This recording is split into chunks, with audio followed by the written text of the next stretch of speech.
Deus, ajuda-nos, pelas misericórdias de Cristo, a entregarmos a Tua palavra conforme a Tua vontade. Que o Senhor possa se mover em nosso meio e possa o Senhor, usando a cada um de nós, ó Pai, se manifestar a este mundo, de modo que o mundo creia em Jesus Cristo. Dá-nos autoridade e poder e guarda-nos, abençoando-nos hoje e sempre, mas que toda honra, glória e louvor sejam dados hoje e eternamente, unicamente ao Senhor. No nome de Jesus Cristo. Amém e amém. O Salmo de número 51 nos fala algo extraordinário. Quando Davi, arrependido diante do Senhor, disse: cria em mim, ó Deus, um coração puro e renova dentro em mim um espírito inabalável. Há coisas que nós tanto necessitamos, mas que não temos. E isso é uma grande preocupação. O que não temos e necessitamos numa intensidade impressionante. Era o caso que estava acontecendo com Davi. Porém, a grande palavra de esperança é que se nós não temos, isso não impede a Deus de nos dar. Ele pode e quer nos dar estas coisas tão preciosas que de fato carecemos. Mas se elas nem mesmo existem, não é uma questão de apenas não ter, é de não existir. Porque quando o salmista disse tal palavra, ele disse: cria em mim. Note que ele poderia ter dizer: dá-me, Senhor, um coração. Mas ele disse: cria em mim. Eu não tenho dúvidas que Deus tem o que é necessário e o que nós necessitamos para nos dar. Porém, diz o salmista, e inspirado pelo Espírito Santo, cria. Se é necessário criar, é porque não existe. Existem coisas em nós que não existem, em que não há em nós. Quantas vezes nós já dissemos, parafraseando os salmos: não há em mim, Senhor, um caminho bom sequer. Por isso, no arrependimento, nós carecemos que Deus possa não apenas nos dar, mas muitas vezes que Deus possa criar. E quão maravilhoso é sabermos que Ele é o Criador. E por isso, Ele tem poder para criar, trazer à existência o que não existe, por meio da fé, que nós, de fato, tenhamos fé. E esta mesma fé trará à existência o que não existe, na operosidade do sobrenatural, pela graça de Deus em nossas vidas. No entanto, isso ainda nos revela algo extraordinário, pois nos revela que há coisas que, de fato, não adianta meramente consertar. Nós estamos numa campanha e entraremos nas 3 últimas sextas-feiras do mês, numa campanha de cura das emoções.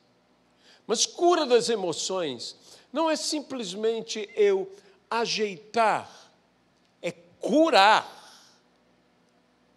Não é eu ajeitar as minhas emoções.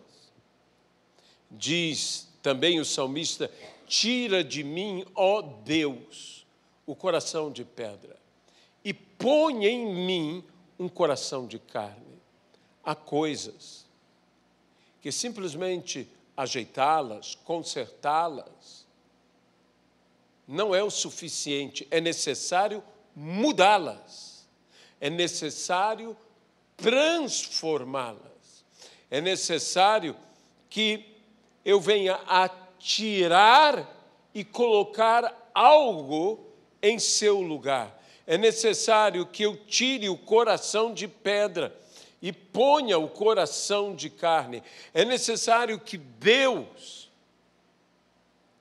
crie em mim um coração puro. E para que este coração puro permaneça puro, que ele renove. A ideia de e renova dentro em mim um espírito inabalável é esta renovação de um espírito inabalável que sustenta um coração puro.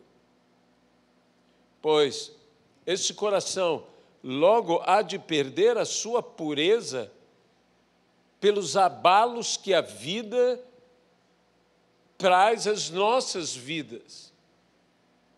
Por isso, renova é um sentido de uma continuidade, como que diariamente, em todos os momentos, renova em mim um espírito inabalável. Dá-me esse espírito que há de sustentar este coração na pureza, como se ele retrolimpasse constantemente o meu, o teu, o nosso coração. Isto eu estou falando porque como nós vamos entrar nessa campanha e como em nossos dias as pessoas estão abaladas, feridas, traumatizadas, marcadas, suas emoções confusas, suas ideias igualmente confusas, seus sentimentos, por vezes, nem mesmo por eles próprios compreendidos. Como necessitamos do que iremos fazer da cura das emoções. Ele é quem sara, não apenas o nosso corpo, ele sara a nossa alma. O Senhor sara a nossa alma. Não há nada que o diabo ou a malignidade humana possa ter feito em nossas vidas, nos prejudicado, que Deus não possa desfazer. Não há nada que o diabo tenha feito que Deus não desfaça. E que Deus não faça o novo. Deus faz o novo em nossas vidas. E mais do que o novo, eu estou dizendo da operosidade constante do Senhor em sustentar a obra que só Ele pode fazer, como criar um coração puro, nos renovando por um espírito inabalável. Então, não há nada que Deus faça que Deus não possa refazer, fazer de novo, manter. Ele não só é o Criador da vida, Deus é o sustentador. Aquilo que Ele faz, Ele mesmo sustenta, aleluia. E, portanto, nós estamos pedindo ao Senhor que nos sare, que nos cure, e por vezes não apenas é um indivíduo que precisa de ter as suas emoções saradas, mas uma família inteira. Quantas famílias você sabe e que tem a experiência de conhecer, quando não dizer uma nação? Você já viu uma nação emocionalmente ferida? Sabe, os estudiosos de história dizem que, na realidade, a Primeira e a Segunda Guerra mundiais bem poderiam ser entendidas como uma única guerra mundial. Na Primeira Guerra Mundial, em que a Alemanha foi finalmente derrotada por um grupo de aliados, foi terrivelmente humilhada. Essa humilhação feriu a alma de uma nação, a Alemanha. E esta ferida propiciou que a Alemanha depois realizasse, infelizmente, o que aconteceu, que invadisse outras nações, que buscasse se impor e se realizar como um indivíduo com a alma ferida. A nação ferida da Alemanha trouxe uma segunda grande guerra mundial, que tinha origem nas emoções da Primeira Guerra Mundial. A pergunta é: e por que não houve uma terceira? Muitos estudiosos falam de uma atitude, entre outras, que a Alemanha, após a sua derrota na Segunda Guerra Mundial, foi tratada diferente. Infelizmente, a Alemanha foi dividida em duas Alemanhas. A Alemanha Oriental, que ficou debaixo do comando da então União Soviética, e a Alemanha Ocidental, que ficou do lado de americanos e ingleses. E essa Alemanha Oriental foi tratada com amabilidade, houve investimentos. Quando a União Soviética impediu o envio de alimentos para a Alemanha Ocidental, gerando uma escassez e, portanto, propiciando a fome, os que estavam, como Estados Unidos e Inglaterra, começaram a fazer a Operação Comida, que era trazer alimento a partir da Inglaterra para a Alemanha, enquanto estavam na obra de reconstrução.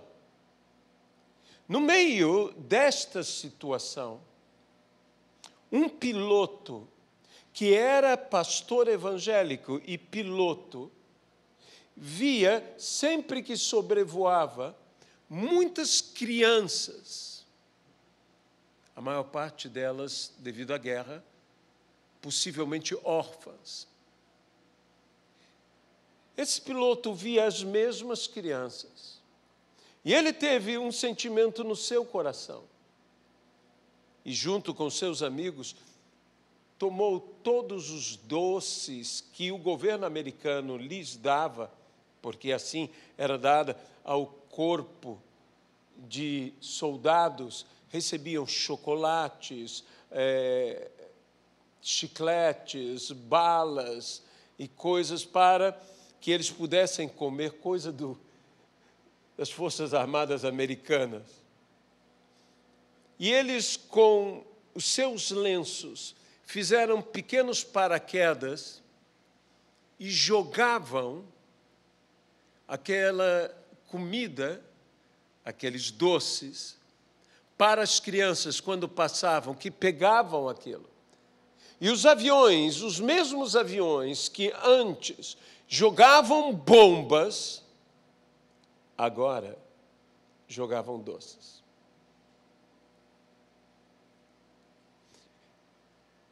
Eles não podiam fazer isto sem uma autorização. O pastor e piloto foi chamado, o comandante da base, lhe disse: você sabe que isso, você seria passível de uma corte. E ele disse: eu sei, mas as crianças, ele disse: antes que você se preocupe com uma corte militar contra você, eu quero dizer uma coisa: o que vocês estão fazendo chegou às autoridades dos Estados Unidos e às indústrias americanas. E as indústrias americanas decidiram enviar os doces gratuitamente para que vocês e os outros pilotos façam isso enquanto sobrevoam a Alemanha. O que foi conhecida como Operação Comidinha. De modo que há registros de pessoas já adultas na Alemanha, tanto oriental quanto ocidental. Eles tinham ataque antiaéreo quando eles jogavam da parte oriental, mas eles enviavam de qualquer maneira. E já adultos dizendo como nós fomos sensibilizados, tocados, nos sentíamos amados, nos sentíamos abraçados. E muitos estudiosos de antropologia e sociologia ou psicologia social, muitos estudiosos são unânimes em dizer que esse foi um dos principais ou o principal motivo da Alemanha não mais querer fazer uma guerra. Há outros motivos, obviamente, mas esse é um motivo que corroborou extremamente, porque a alma de uma nação foi curada. Nós podemos curar a alma de uma nação com atitudes nossas. Sabe o que esse homem fez? Ele foi cristão. Sabe o que ele fez? Ele deu ao que não tinha. Ele cumpriu o que Jesus diz: dai vós mesmos a eles de comer. Ele cumpriu o que a Bíblia diz: eu tive fome e me deste de comer. Às vezes não é apenas fome de pão, às vezes é uma criança com fome de um doce. Nós precisamos fazer isso. Você sabe que eu tenho um testemunho de um pastor que, quando ele era criança, sua mãe, que era uma missionária, passou fome, e ele, obviamente, passou fome com a mãe. Nossa igreja enviava a eles, então, sempre uma cesta básica, e eu dizia: mas eu vou fazer a cesta básica da criança, que havia biscoitos, que havia várias coisas que crianças querem, havia chocolate, havia tudo isso. E um dia, esse rapaz, quando ele chegou a ser homem, ele deixou, eles hoje estão de volta à Europa, de onde vieram, de Portugal, filho e mãe, e ele esteve por vários países e se desviou, e um dia, desesperado, Deus o fez lembrar dos biscoitos e dos doces. De como Deus tinha sido delicado. Ele me contou. E ele falou: eu tenho que voltar para um Deus tão amoroso. E ele voltou, e hoje ele dirige a missão que no passado esteve sobre o comando de sua mãe. Algo maravilhoso. Deus quer sarar as almas. No entanto, há algo que nós devemos tomar muito cuidado, entendendo que há coisas que não adianta reparar, consertar, que elas precisam ser trocadas, mudadas. Veja, venha comigo, agora sim ao texto, porque o texto por si só se explica, que se encontra na epístola do apóstolo Paulo aos Efésios, no capítulo de número 4. E veja o que diz aqui, no versículo 22. Quanto à maneira antiga de viver, ou em algumas versões, quanto ao trato passado, vocês foram instruídos a deixar de lado a velha natureza, o velho homem, em outras versões, que se corrompe segundo os desejos enganosos,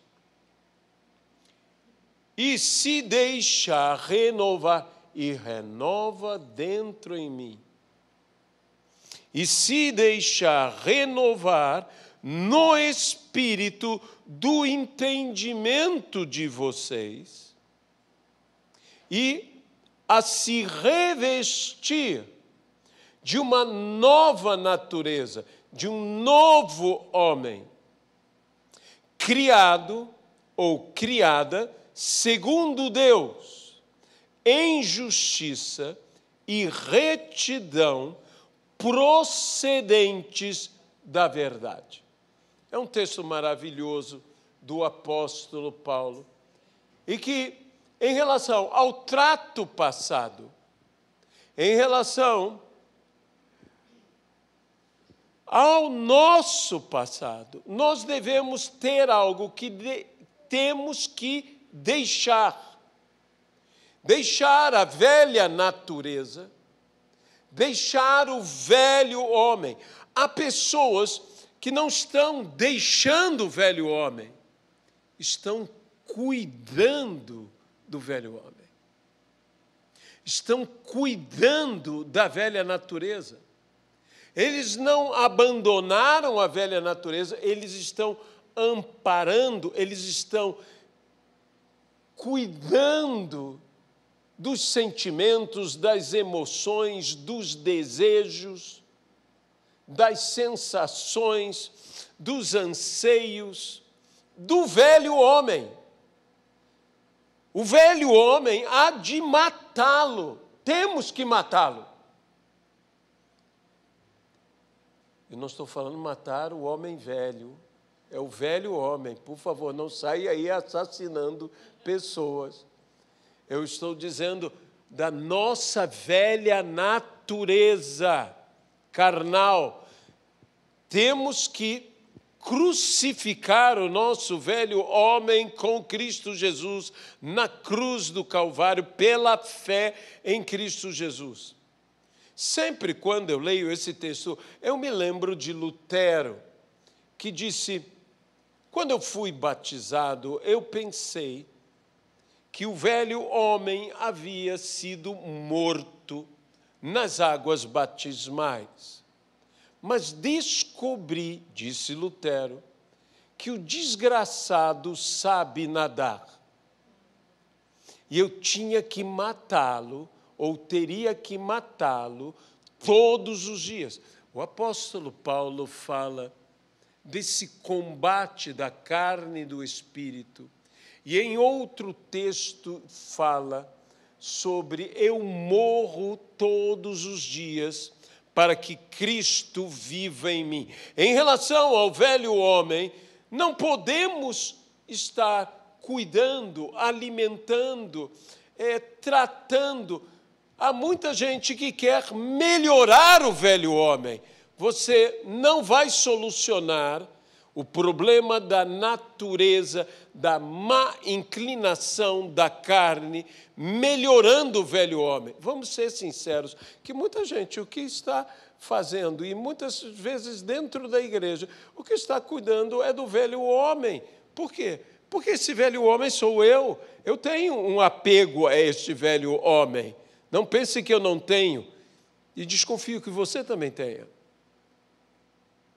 E nós precisamos trocar este velho homem por um novo homem, feito à imagem e semelhança de Jesus Cristo, que se renova por essa nova natureza, criada segundo Deus, criado segundo a imagem e semelhança de Jesus Cristo, em justiça e retidão procedentes da verdade, que é o Senhor, que é Cristo, o caminho, a verdade e a vida.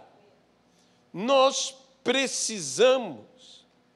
Por que é tão importante isto? Porque eu não posso melhorar esse meu velho homem, e sim tenho que substituí-lo, tenho que transformá-lo. Venha comigo ao que o apóstolo Paulo nos fala na segunda epístola de Paulo aos Coríntios, no capítulo de número 5. O capítulo de número 5 da segunda epístola de Paulo aos Coríntios é onde há aquela advertência de que todos nós compareceremos diante do tribunal de Cristo e daremos conta pelo bem e o mal que tivermos feito através do corpo. Nós daremos conta.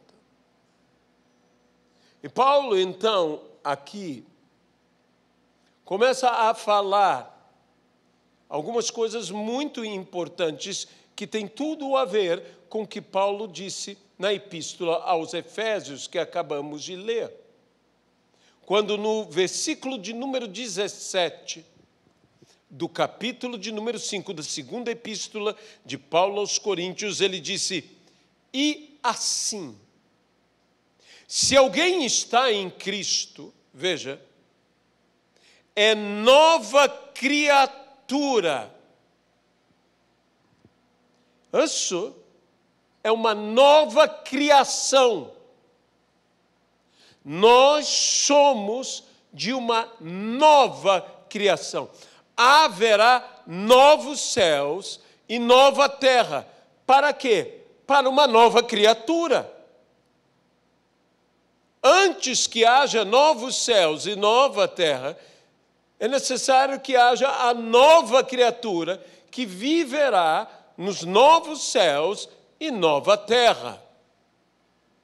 No passado, quando o homem foi criado, antes que ele foi criado, foram criados os céus e a terra. Agora, antes que os novos céus e a nova terra sejam criados, nós recebemos os benefícios já em nossa vida dos poderes de um mundo vindouro, pela obra da nova criação. Somos nova criatura. E o que é ser uma nova criatura? As coisas antigas, algumas versões dizem as coisas velhas. As coisas antigas já passaram e eis que se fizeram novas. Em outra versão diz: as coisas velhas já passaram e eis que tudo se fez novo. Tudo, absolutamente tudo. Eu tenho que ser uma nova criatura, com um novo desejo, com uma nova ambição, com uma nova vida, numa plenitude de vida que só Cristo me pode dar. Eu vim para que vocês tenham vida, disse Jesus, e a tenham em abundância. Todos nós, por mais que vivamos, tudo o que vivemos e o tempo que vivemos diante de Deus não passa de um mero fôlego de vida. Por isso a Bíblia diz que nós somos semelhante à relva que murcha, que hoje está viva e amanhã murcha. Há uma brevidade de vida. Quantos utilizam aquela máxima da cultura popular? A vida é curta. Sim, a vida é curta. Mas Jesus veio para alongar de forma infinita esta vida. Porque eu vim para que vocês tenham vida e a tenham em abundância. E que vida Ele nos dá? A vida eterna. E, meus irmãos, não há mais abundância de vida do que receber uma vida eterna. Mas uma vida eterna é muito mais do que simplesmente viver para sempre. É um tipo, um estilo de vida. A vida eterna, quem a tem, e só Ele a tem, é Deus. De eternidade a eternidade, Tu és Deus. Antes que tudo existisse, Ele era Deus. Depois que tudo deixar de existir, Ele é Deus. Ele é o mesmo ontem, hoje e o será eternamente. E então, quando Deus está nos dando a vida eterna, Ele está compartilhando sua vida conosco. E eu vivo, como Paulo disse, a vida que agora eu vivo, vivo em Cristo Jesus. Não apenas vivo por Cristo, mas eu vivo a Cristo. Porque Cristo em nós é a esperança da glória. Eu vivo Jesus. Eu vivo a vida nos moldes, no estilo, da forma de Jesus. Isso é dizer, Senhor, faça-me cada vez mais semelhante ao Senhor. Quando diz que a minha velha natureza não mais existe, o meu velho homem é segundo a natureza de Adão, que pecou, que se converteu. A minha nova natureza é segundo a natureza de Cristo, que não pecou. Porém, todos nós somos pecadores. E ainda vivemos no corpo desta corrupção. Mas um dia receberemos um corpo incorruptível. No entanto, já podemos experimentar a realidade de uma nova criação, de sermos uma nova criatura em Cristo Jesus, de sermos moldados, refeitos nele. Ou seja, Senhor, eu quero falar como Cristo fala. Eu quero sentir como Cristo sente. Quero ser amado e admirado pelos mesmos motivos que outras pessoas amaram e admiraram a Jesus Cristo. Que as pessoas vejam em mim o que viram em Cristo. Que Cristo esteja em mim a tal ponto que seja reconhecido em mim a presença dele.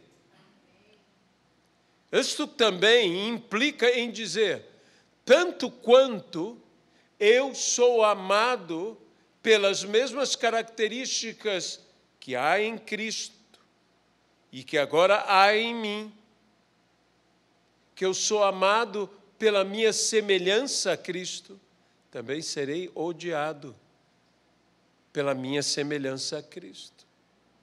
Às vezes me espanta o ódio que alguns manifestam contra Cristo. Sabe, eu creio que tudo depende do testemunho que a igreja está dando diante do mundo.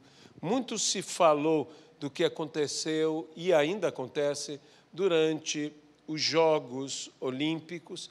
E eu quero dizer que nem tudo é blasfêmia contra Deus, nem tudo é um sentimento contra Deus ou ridicularizar a Deus e o cristianismo.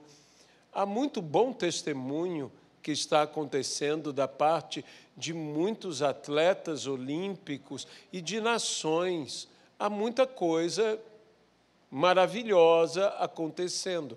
Mas nós devemos ser a luz que brilha neste mundo, de modo que o mundo veja as nossas boas obras e assim glorifique ao nosso Pai que está nos céus. Se Deus não está sendo glorificado, nós não temos que culpar o mundo.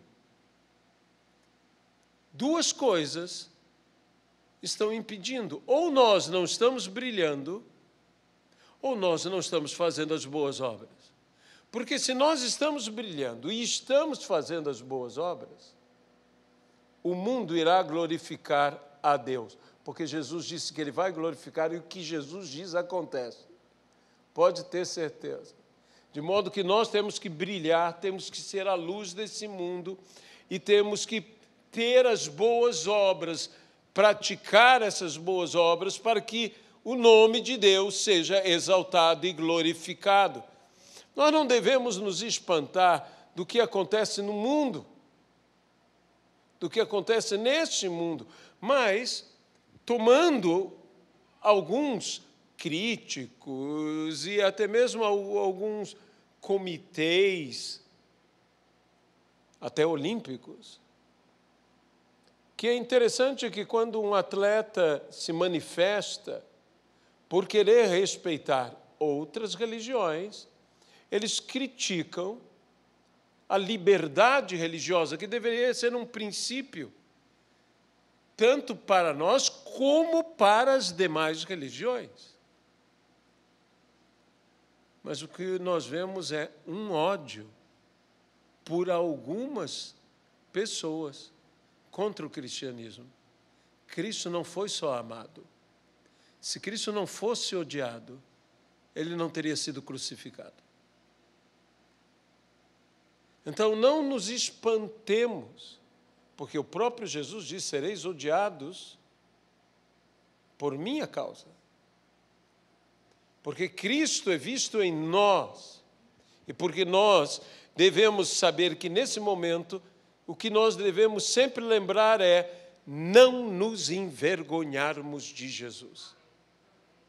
Nós darmos um testemunho, porém, com sabedoria. Porque portai-vos com sabedoria para os que são de fora. Meus amados irmãos, há coisas em mim que eu não quero simplesmente cuidar. Vamos cuidar das nossas emoções. Não, vamos sará-las. Vamos mudá-las. E muitas vezes eu vou pedir a Deus: tira de mim esse coração de pedra e põe em mim um coração de carne. Cria em mim, ó Deus, um coração puro. E renova dentro em mim um espírito inabalável. No que tange ao meu passado, eu tenho que me despojar, eu tenho que me livrar do meu velho homem, da velha natureza, e me revestir de um novo homem, de uma nova natureza que vem pela nova criatura, a nova criação, onde as coisas antigas já passaram, tudo se fez novo. No nome de Jesus. Amado e querido Deus, nós oramos, quantas pessoas, quantos de nós temos simplesmente, ó Deus, buscado curar o velho homem, tratar do velho homem. Do velho homem, eu tenho que me livrar dele. Não é curá-lo, é me despojar dessa velha natureza. Eu não vou cuidar da minha velha natureza, eu vou me livrar da minha velha natureza e vou me revestir de uma nova natureza em Cristo Jesus. Abençoa-nos, ó Pai,